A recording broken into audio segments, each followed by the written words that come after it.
दोस्तों, हिंदू धर्म में होने वाले 16 संस्कारों में मृत्यु के बाद होने वाला संस्कार ही आखिरी यानी 16वां संस्कार है। गरुड़ पुराण के अनुसार जिस व्यक्ति का अंतिम संस्कार नहीं होता है, उसकी आत्मा मृत्यु के बाद प्रेत बनकर भटकती है और तरह तरह के कष्ट भोगती है। यह संस्कार बड़े या छोटे पुत्र के द्वारा ही करना चाहिए।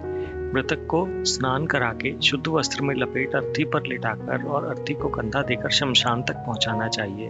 अर्थी को शमशान में रखने के बाद पुत्र को स्नान करना चाहिए। उसके बाद अपने कंधे पर घड़े में पानी रखकर चिता के 3 चक्कर लगाएं और घड़े को तोड़ दें। घड़े को तोड़ना शरीर से प्राण के जाने का सूचक है।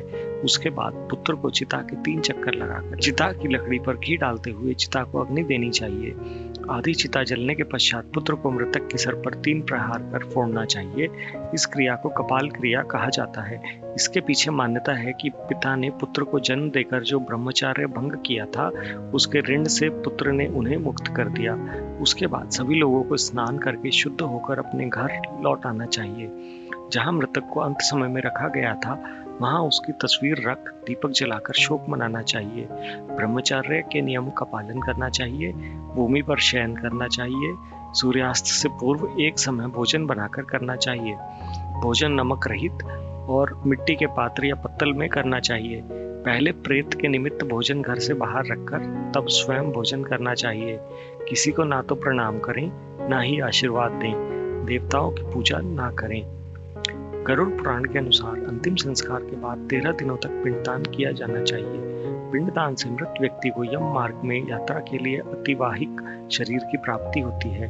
आत्मा को शांति प्राप्त होती है तथा उसका मृत शरीर और स्वयं के परिवार से मोह भंग हो जाता है। जिस स्थान पर अंतिम संस्कार किया था, वहां तीसरे दिन अस्थि संचय करने से पहले उसकी पूजा करनी चाहिए।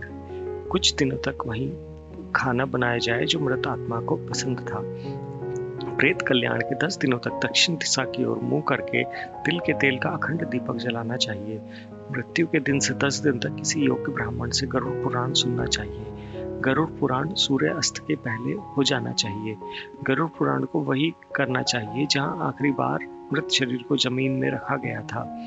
10 दिन बाद घर की शुद्धि की जानी चाहिए। इन 10 दिन घर वालों को मंदिर में या खुशी के माहौल में हिस्सा नहीं लेना चाहिए। वह भोजन भी सात्विक ही ग्रहण करना चाहिए। 10वें दिन पुत्र को अस्थियां गंगा में विसर्जित करनी चाहिए।